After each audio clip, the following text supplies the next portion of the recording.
Hi everyone, I'm Darlene Sanchez. I'm a motion designer with the Tampa Bay Lightning and a 3D 2D generalist. First off, I just want to say thank you to Maxon and Matthias for having me on. I'm a fan of the show and I love Cinema 4D, so I'm super stoked to be on. And if anyone doesn't know who the Tampa Bay Lightning are, we are a professional hockey team in the NHL based out of Tampa Bay, Florida, and also happen to be the current reigning champs. Now, here's just some of my work from the past 2 years.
All right, so I've been in the industry for the past 4.5 years. Before that, I dabbled across different mediums throughout the years, doing commissions. I've done portraits, I've done custom art on objects.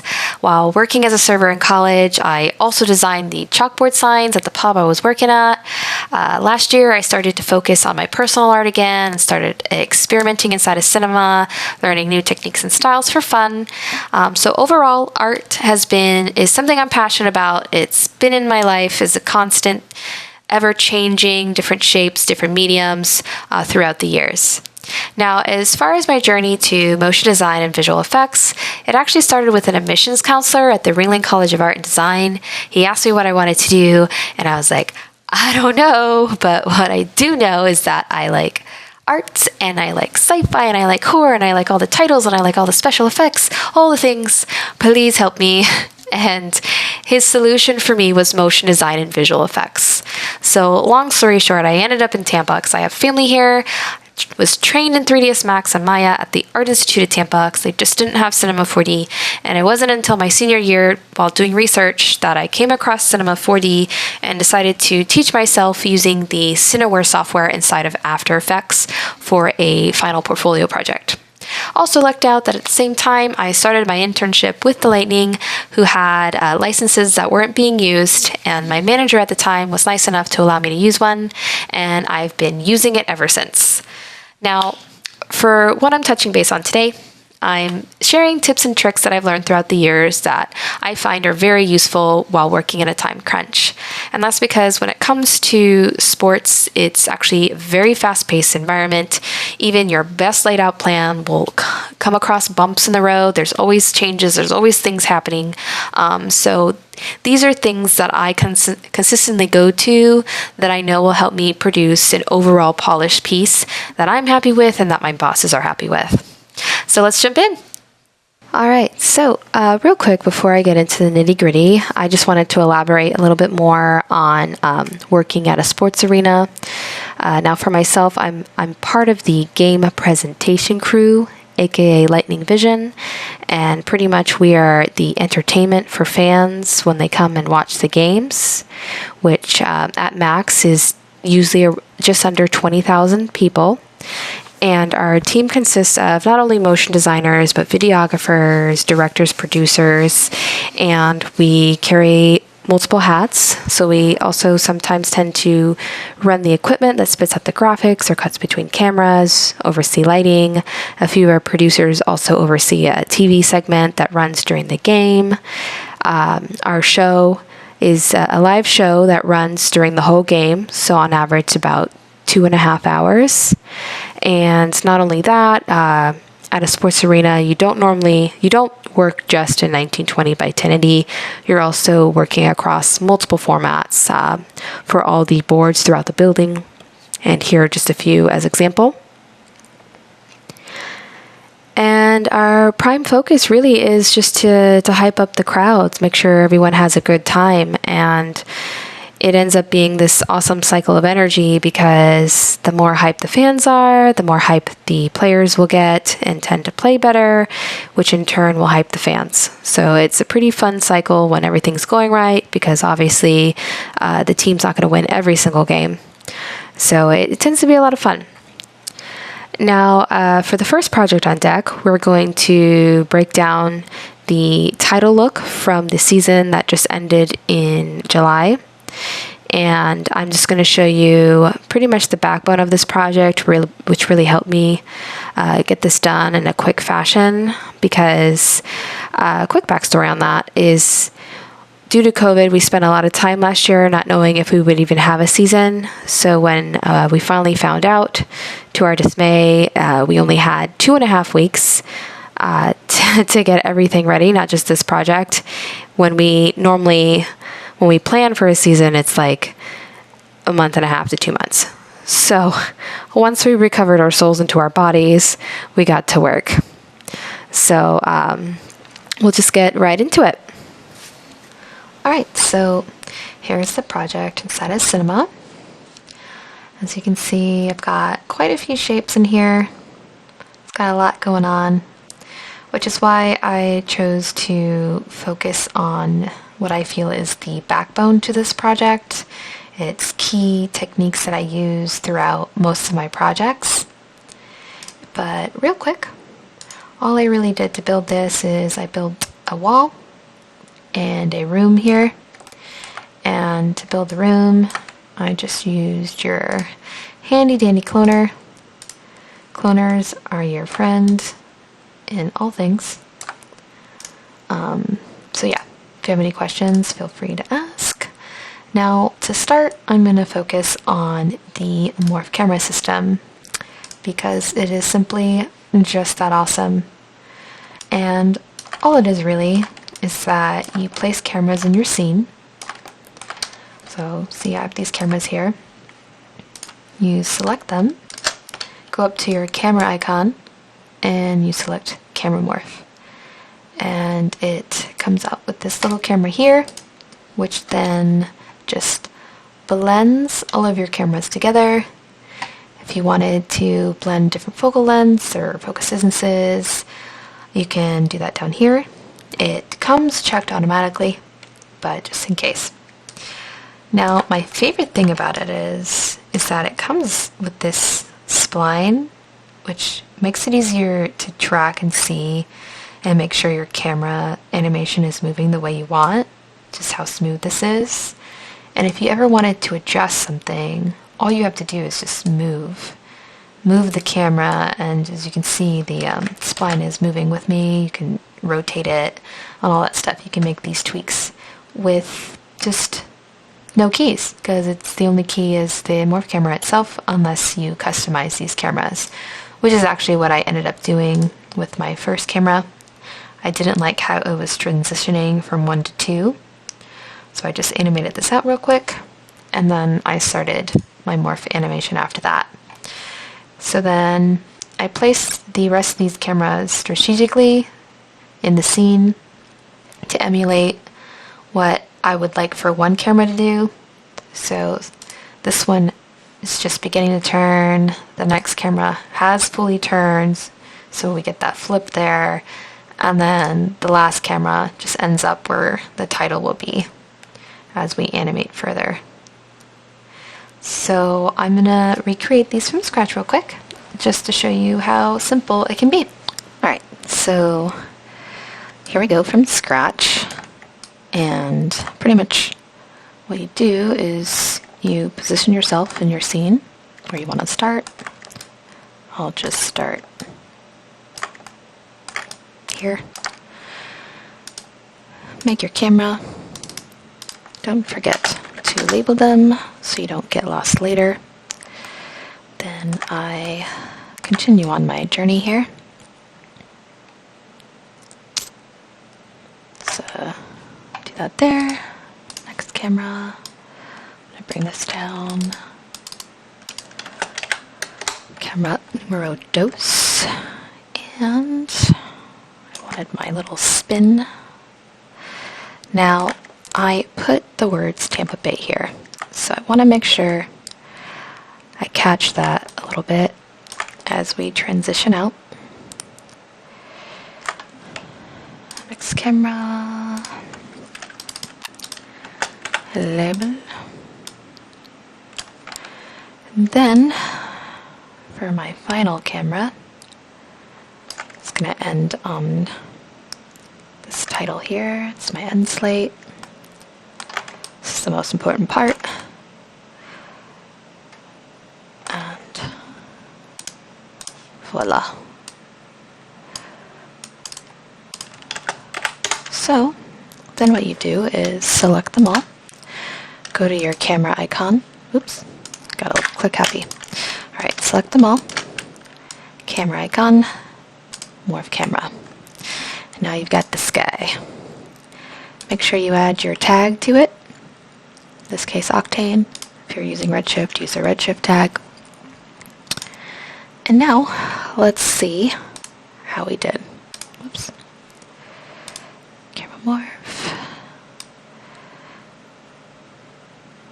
Voila. We've got a nice it's not a perfect animation, but it's pretty nice for just a few clicks. So let's animate this out here. Not sure why that says 9 out of 10. Blend. Then I think I have it up by 250. Yeah, I do. Let's see our handiwork. See how it turned out. Oh, not too bad. Not too shabby for the first try.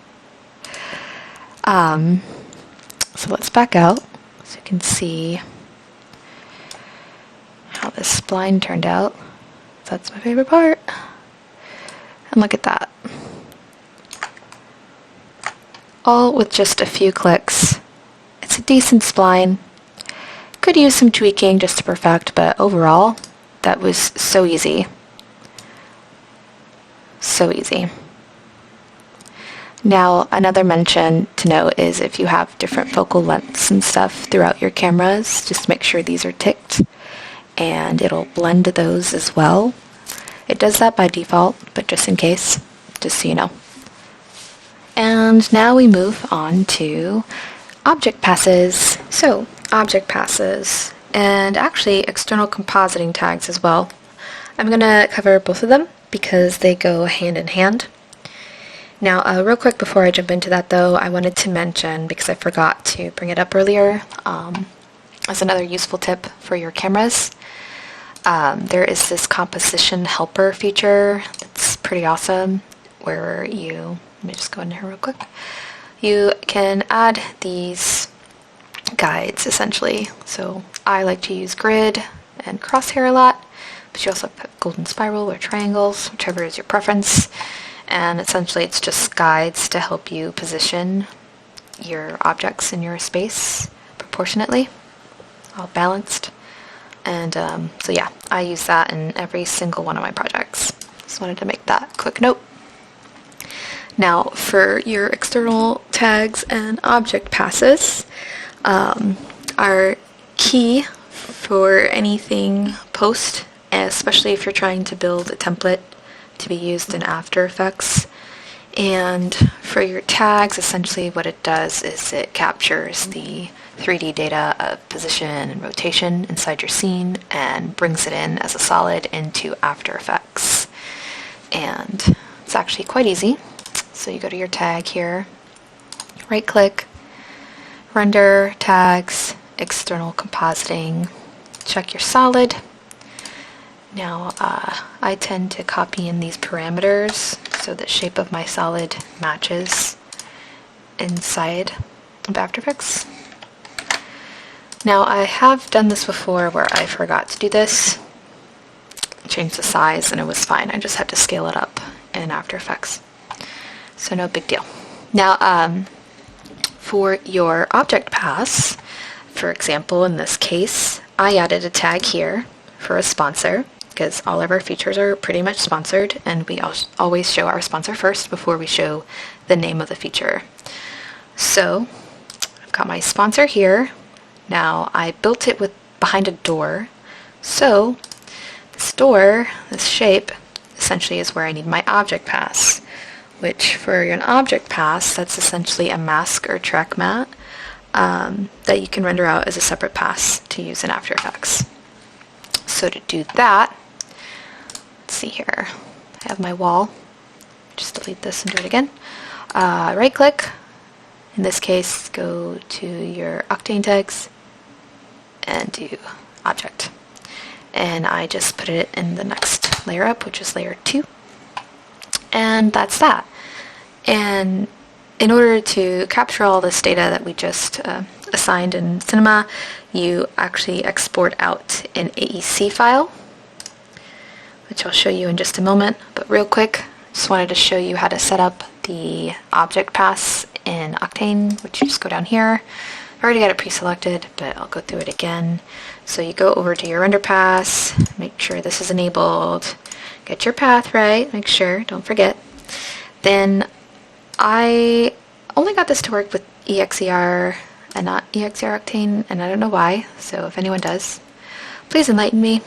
So, but in EXER you have this option for render layer mask, and then I just selected number 2. This is what I assigned. Now real quick, before I get to the AEC file, I am currently transitioning into Redshift and just learned how to do this the other day, so I will talk about that too. So for Octane, you've got your objects. This is what I want isolated.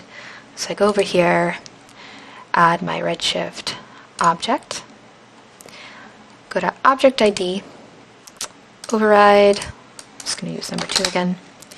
Then, got my shortcut here for AOV, go to your AOV manager, go down to Puzzle Mat. Oh, I already brought it in. Puzzle Mat. Actually, you know what? Let me delete this and start fresh.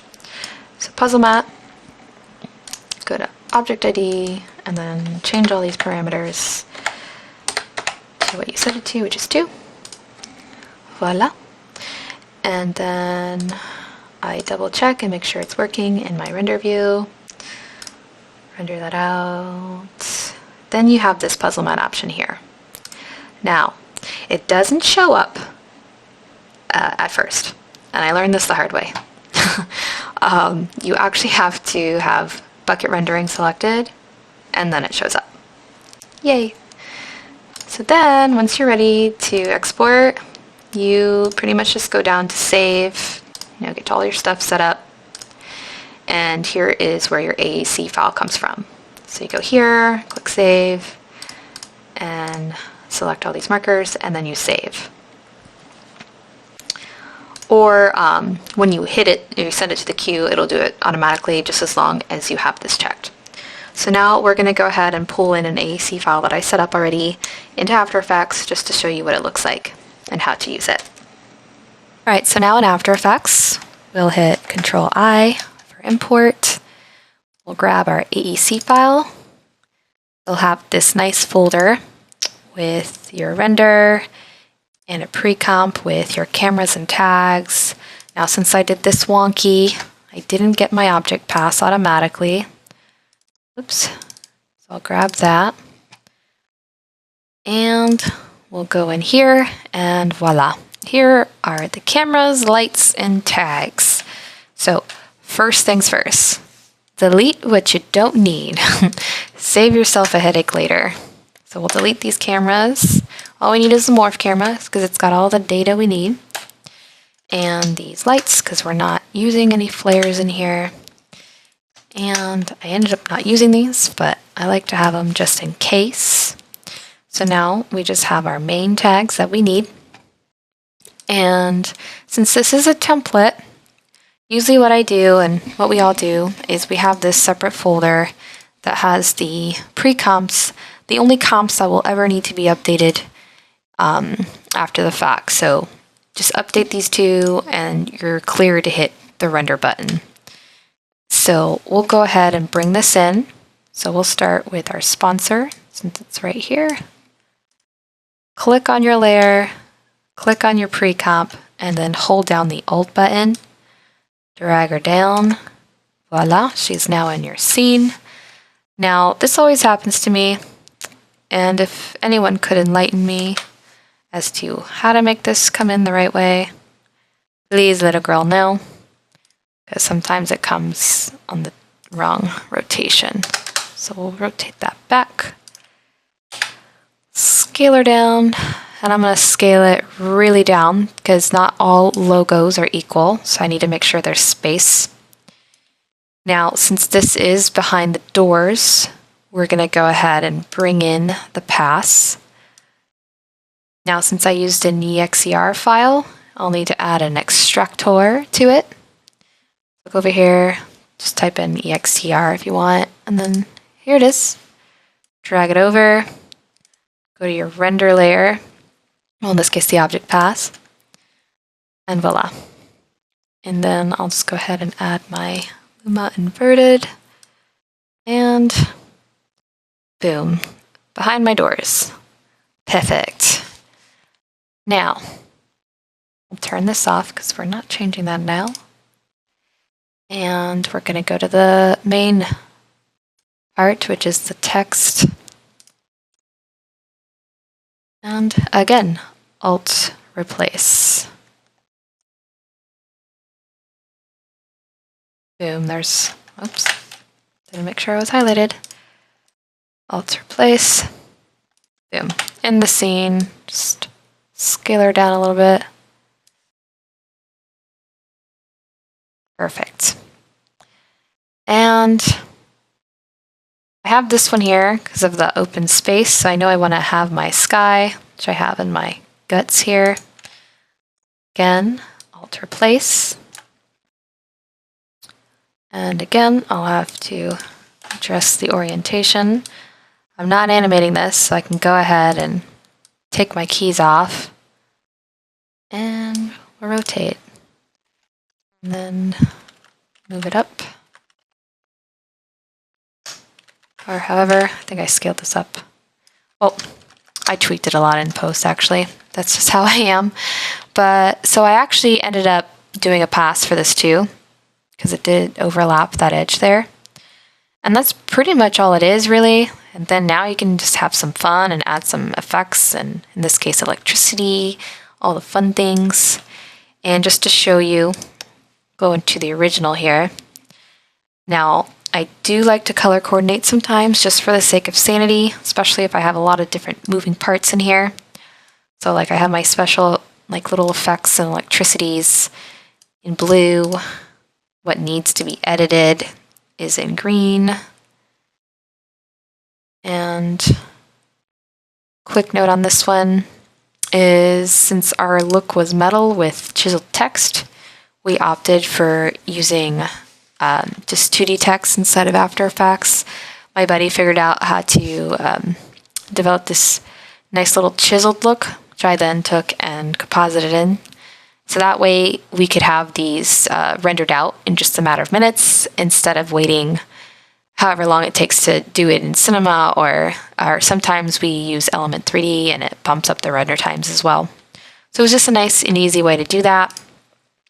And so we go here, I have a guideline set because I know the sponsor will be here. And all I have to do is change this text. So we'll just say, hello. And we'll go ahead and change our sponsor, which I already have Amalie in here. Go check it out. And boom.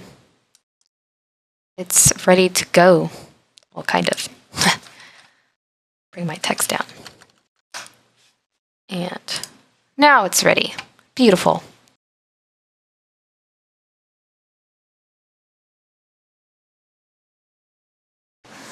All right, so next on deck is our first project here that we're going to showcase working across multiple formats. As mentioned before, we're going to look into the matchup look, also from the season that ended in July.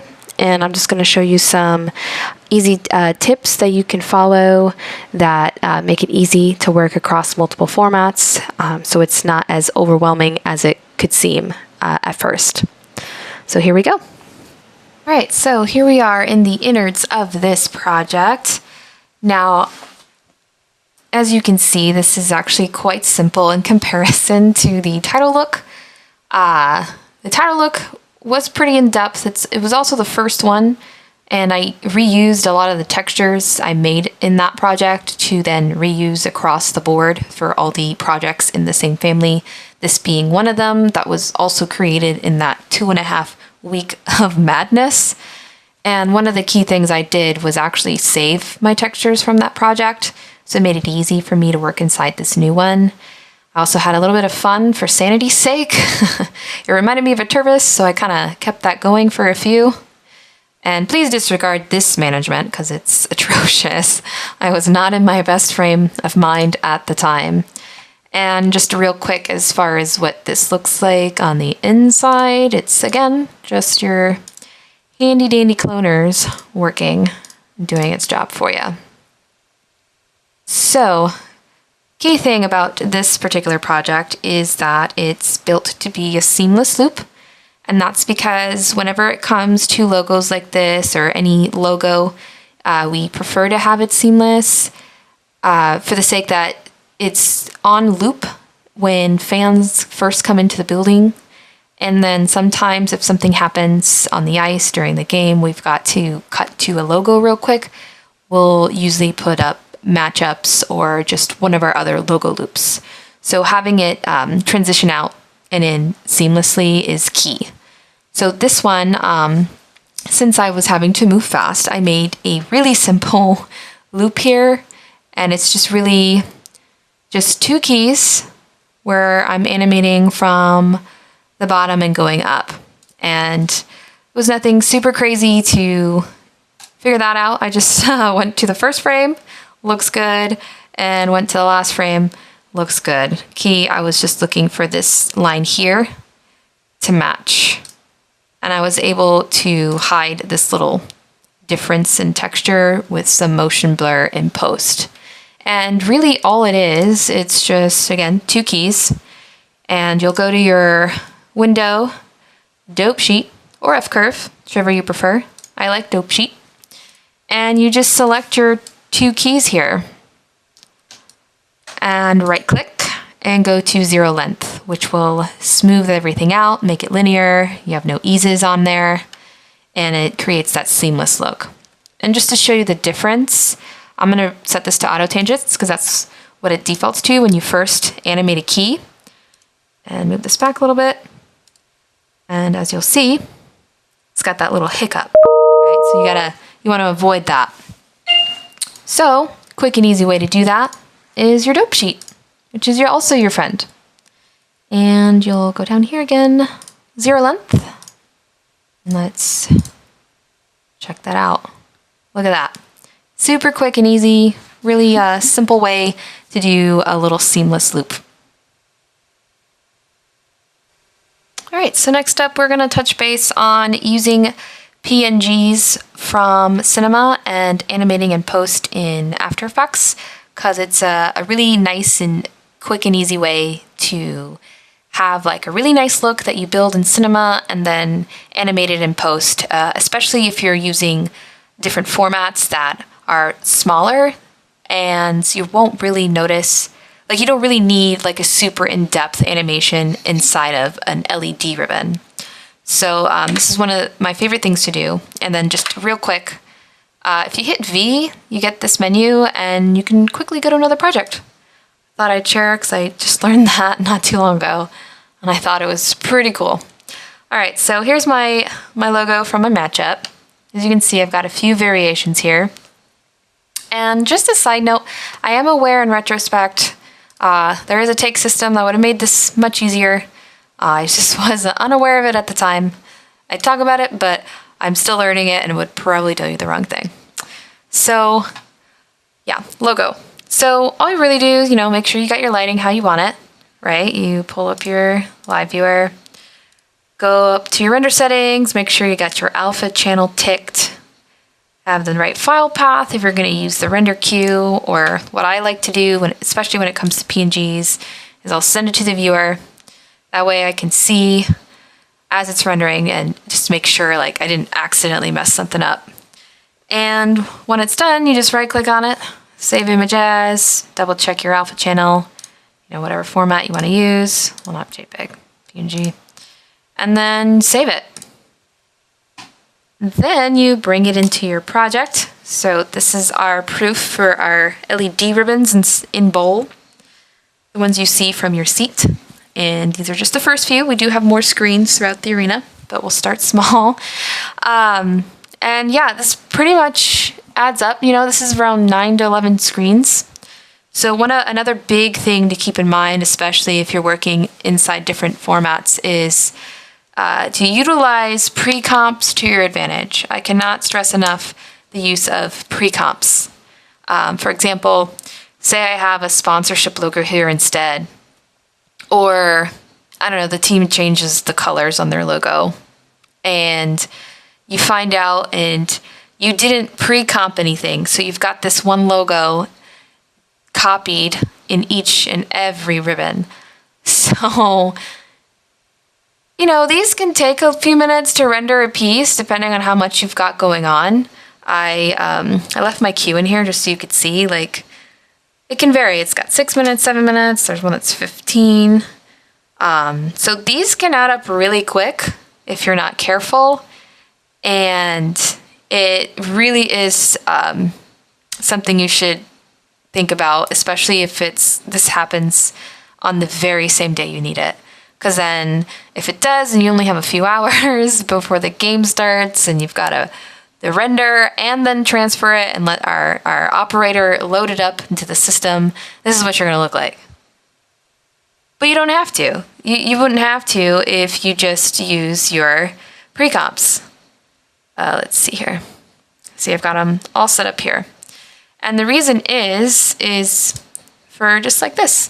So I've got my logos here. I do work ahead whenever I can.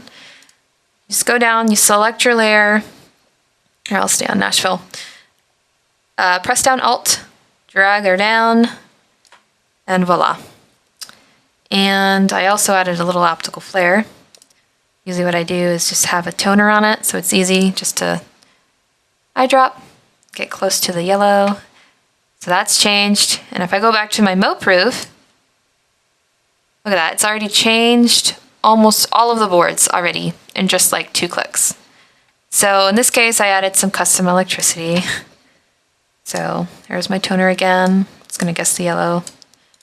And then, I'm not going to go through this, but essentially I had this marquee going, so I thought it was pretty cool, which I do have Nashville in here already. And there you go. It's already changed out. Look at that. And I can't stress enough how wonderful it is to have this set up this way if you essentially keep it simple. I had some of my ribbons look the same, only had really like 2 look different. But backstory actually is because of the well, not playoffs, but because of COVID, we didn't play all the teams we normally would have this past season. So when it came to the playoffs, we actually came across teams that we hadn't seen all year yet. And I actually forgot. I completely forgot about this project till the day before, thankfully. And I was so grateful to have this set up this way. So I was able to do my ribbons real quick. And then my main render from Cinema was roughly 2 hours. But I was able to time it all out. So then I had this ready to go on game day, ready to rock. So yes, pre-comps are also your friends. All right, now, next up is even more screens. Here is a proof of our ice projection. Another thing that I did build just using PNGs. And I just wanted to show you guys what the template looks like and then show you what it looks like in person. So I just wanted to give a special shout out to our ice projection company we work with, Dangers.ca. They were so kind to allow me to have this GIF they took of the matchups during a test. And they're actually pretty awesome. We've been working with them for years. So thank you. All right, and now to basically what the main project looks here. And I'm just going to show you these layers instead of re-rendering them all just for time purposes. And this is it. And there's two perspectives you can use, and due to time constraints, I did this perspective where it's from the top, but you can do it from the side so it looks like it's coming from beneath the ice, which is pretty cool. But we're just gonna focus on from the top here. And really how we map this out, well, not even us, Dangers, it provides this map for us where we've got it measured out so we know where to place things. And yeah, you just place your objects here to your heart's content or your boss's content and make some magic. So funny thing about this one is that I actually didn't follow my own advice, and I originally animated this inside of Cinema and was shooketh when I came back to my desk to see it quoting 3 hours, because this is actually in a 4K dimension. It's 3840 by 1632. It's being obviously projected over a large space.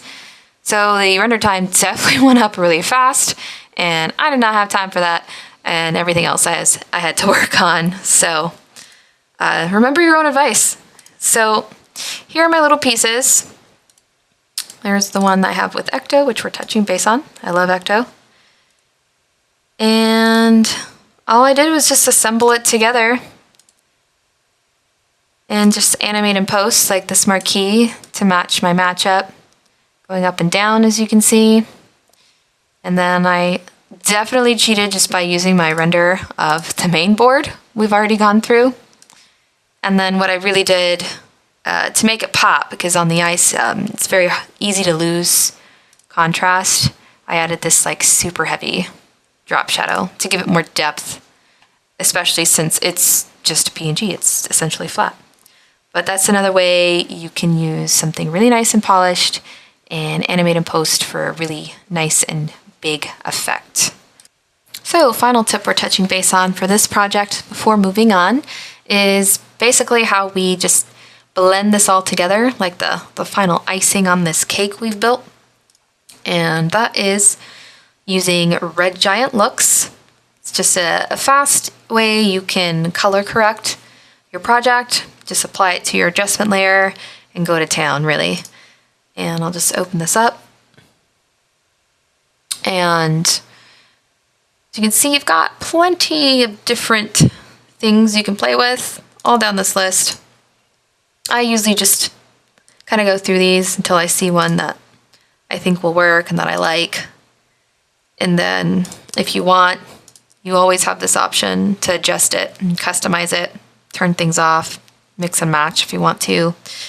I sometimes go down here and like turn it off and compare. You know, once you have yours picked, just save it and you're good. And another thing I like to do, I sometimes stack effects. So I really like using the Grayscale Gorilla LUTs. I find them to be super useful as well for that little extra oomph. And they've just got all more options too. And sometimes what I do is I'll like duplicate my adjustment layer, delete my extra ones, and then add it. And then if it's like, I'll make one that's like huge difference. And then I just kind of bring down the opacity. But that's when I'm like being super picky when I shouldn't be. But yeah, that's just a little quick tip. Just icing on your MoGraph cake. All right, so for the last project we're going into today, we're going to take a look at the Stanley Cup playoff look from the run we just came off of back in July, and we're going to focus on just some clutch post effect tricks you can do utilizing Red Giant plugins just to add that extra spice to your renders. This is one of those projects that did expand across multiple screens and actually grew over time. Since this was basically our playoff look based off of an Illustrator file sent to us from the league, it actually had to be updated per round essentially. So for the first 2 rounds, it was just the playoffs. Then we made it to the third, so then it was the semifinals. And then thankfully we made it to the finals, because we almost didn't. And then I had the pleasure of creating this ultimate version because we went all the way. Yay! And basically what got me through all of this, because this was about 2.5 months of chaos, this wasn't the only project I was working on, but I stuck to what I knew, and it's everything I covered today. The Morph cameras, object passes, AEC files, Pngs reanimated in post, everything. All of it came together and really sought me through this, and not just myself, but the whole team. We really gave it our all, put our heart into everything, because this was the first time. We also had fans back in the building in force, and it turned out to just be a lot of work, but it was very fun. Lots and lots of fun. All right, so let's jump right in. All right, I just wanted to show you guys real quick what this project looks like inside of Cinema. As you can see, your handy dandy camera morph setup is back in action. Just look at her go. For this one, I added specific lights in place around this text because I knew in post I would want to add some optical flares just to accent it. And I actually built this using an Illustrator file. This is just brought in using the CV Art Smart extension, which I love. And you bring your Illustrator file, Illustrator 8 file, and you'll have your splines in here. Because here's the original. And I felt the cup behind that was just too many splines, so I used this model we had and retextured it using Octane, and just kind of pulling apart just the text and then making this banner using splines. I felt that had a nice, more of a nice Z depth to it, doing it that way instead of just doing just flat pieces like this text. And that overall, it was just how it was built. And the quick story about this one is actually I made it in less than a day because we are a little bit superstitious in sports. And when it comes to especially the championship, we didn't want to work too far ahead and inadvertently jinx anything. Even to the point I labeled everything attached to this project, to this logo, is as if we win. Just so I don't jinx it. So a little backstory to that. Now here it is in After Effects. As you can see, I've got quite a few layers in here. This is all used with my AEC file. There's my lights with my optical flares we'll touch base on soon. Just got some extra clouds in here, some lightning strikes, and Horizon, which is our next focus. And pretty much Horizon is basically an HDRI that you make inside of, that you get to make inside of After Effects, just using Red Giant Horizon.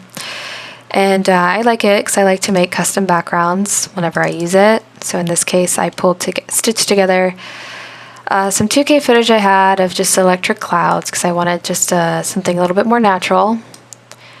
And then I have in the past added like electricity here at key points.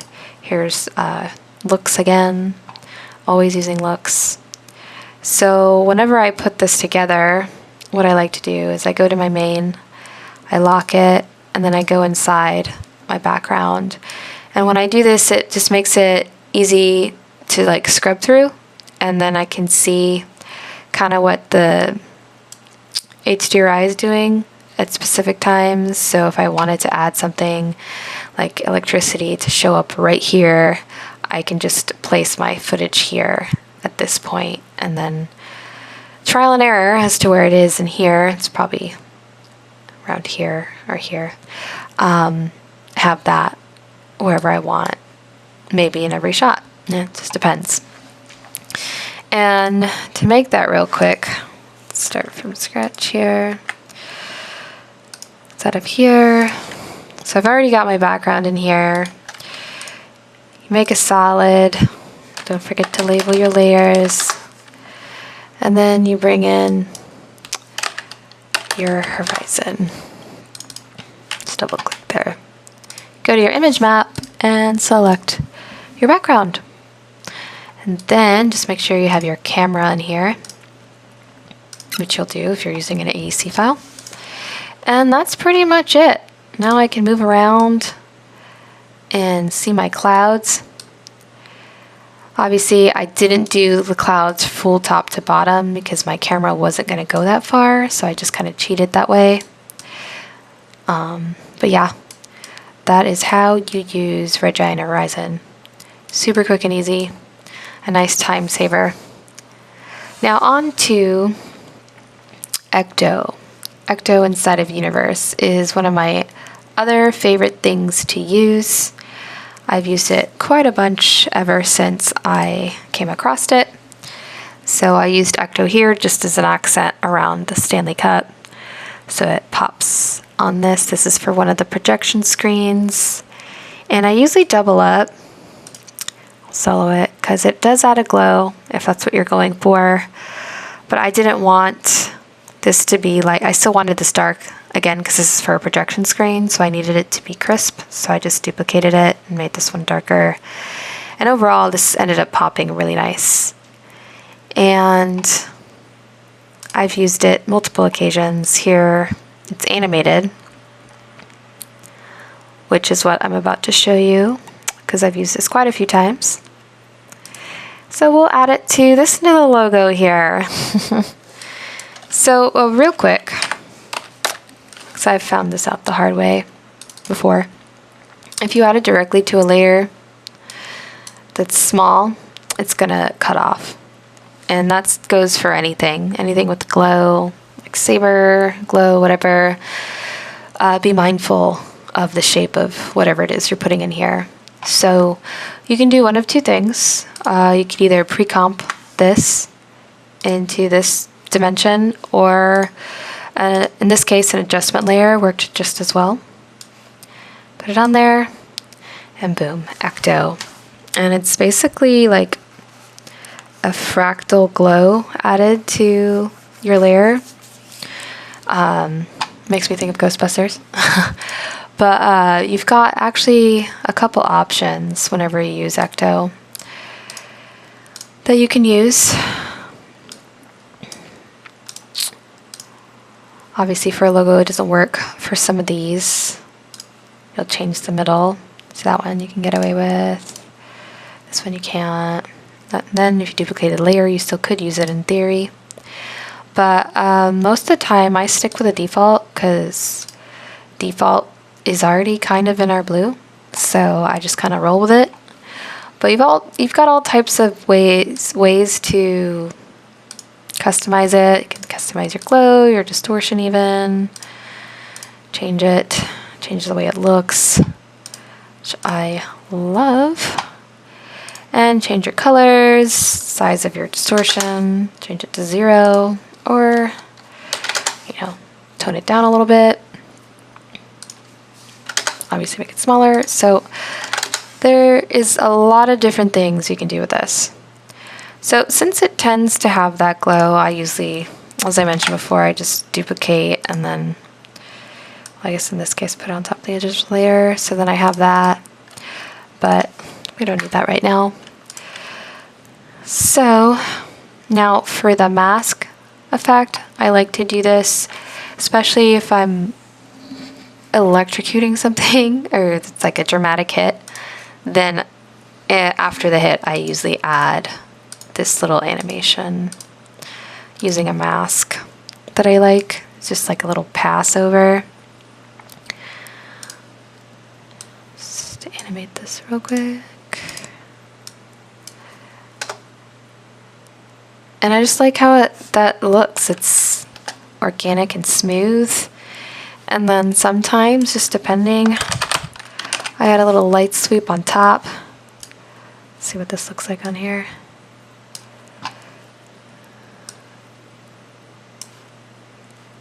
So let's just say after this will start its journey. through. And it's just like a little subtle, cool little effect that you can do. And just a few clicks, just drag that over so it syncs up, or however you'd like. But I've used this a lot. I've used it in my main renders. I've used it on my ribbon renders for my LEDs. Yeah, super awesome feature. Now, to the last little quick thing is just optical flares, really, with your lights from your AEC file. This one I ended up animating in post. Like, you can animate in Cinema if you want, but I like to have the control in post just in case, so it's not like baked in. So if I mess up, I don't have to re-render the whole thing. So that's all that really is, and you just add your optical flares and you set it to track your lights. So I have an empty one here, so you can see. And let's see here. I actually rendered this in pieces because I wanted it to transition from 2020 to 2021 because we won last year too. Yay. And all right, so let me turn this off right here so you can see. Let's do a solid. I usually just label OF for optical flares. Optical flares. And then tell it to track your lights.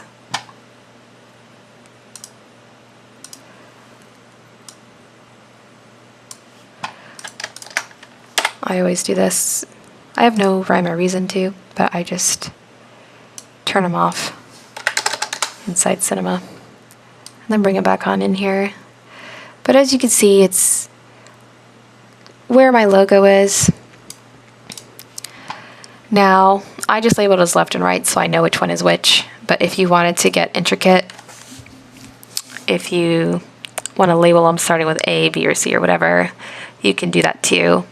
Especially if you want two different flares, so you would just do a different layer and just change. So let me see if I can manage to do that real quick. So let's say I want to rename this and start it with B. And we'll do this one as A. We'll do the first one. Oh, where'd it go? Name starts with A. And then this one starts with B. Also, I can't see it because its render mode is on black. So let's change it to on transparent. And there I have two different flares. So your combos are almost endless. You really can just try lots of different things, duplicate your layers, and make some pretty cool stuff, just simply with just solids, track lights, and optical flares. So in closing, overall, today we've covered pretty much some really basic things, but what I really wanted to get across is just how sometimes just the simple things can actually get you pretty far, especially if you find yourself in a situation where you're having to move quickly, or if you're having to work across different screens. Cinema 4D and Red Giant are really powerful tools that can help you get whatever you need to do done. All right, so that's all I have for you guys today. I hope I shared something useful for you guys, or at least shed some light on something you already knew and showed a different way to use it. Either way, it's been an honor. If you have any questions about anything or just want to talk shop, feel free to hit me up on my socials. I love talking shop. Also, check out a hockey game if you want. Hockey is a freaking amazing sport to watch. If you're in the Tampa Bay area, definitely come watch our team play. Let us entertain you. Thank you again to Maxon and Matthias for having me on, and thank you guys for watching.